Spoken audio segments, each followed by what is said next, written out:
Hi there, fellow Protrackers. It's time for some good vibrations. And to show you this, I've prepared a sample called the guitar. And it's an IFF file. So I'll start by putting a note in this track number 4 here, like this. Now, the 4 command has two parameters. It's the rate and depth.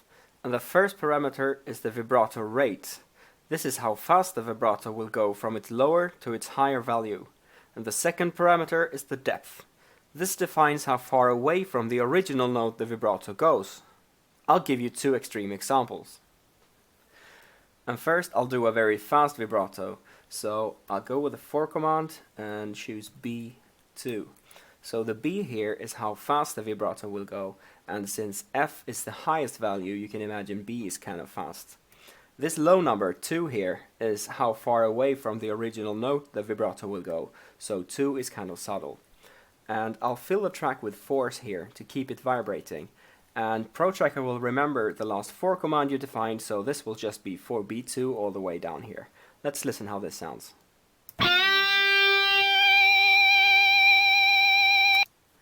Now, I'll swap these two numbers to make it the other way around.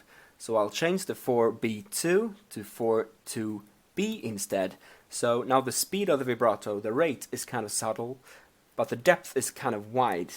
So it will go further away from the original note, but the speed of the vibrato will be subtle. Let's listen.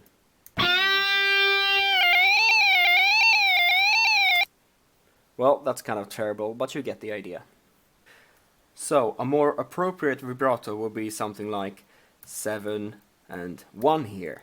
So the speed of this vibrato is 7 now, and the depth is only 1. It's almost non-existing. But the cool part here is you can actually change the depth or the rate individually now.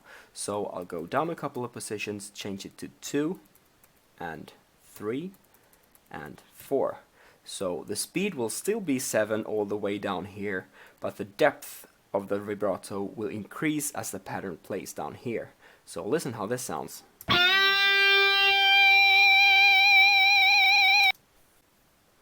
I'll do this with the speed as well. So let me delete all these depth values here, and I'm going to go with a depth of 2 all the way. I'm going to start with 4 and go down to 5, 6, 7 and 8 down here. Listen to this.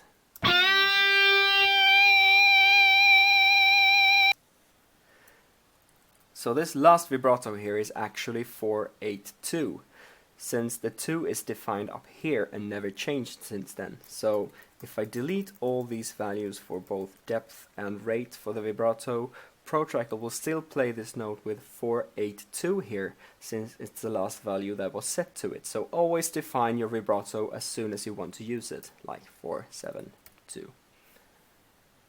Alright, it's time for some technical stuff.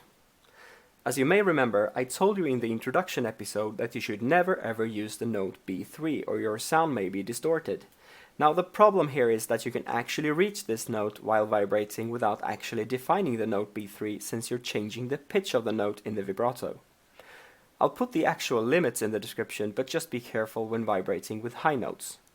And if you're using the Windows and Mac clone, you won't hear this distortion, so be sure to test your song on real hardware before releasing your song.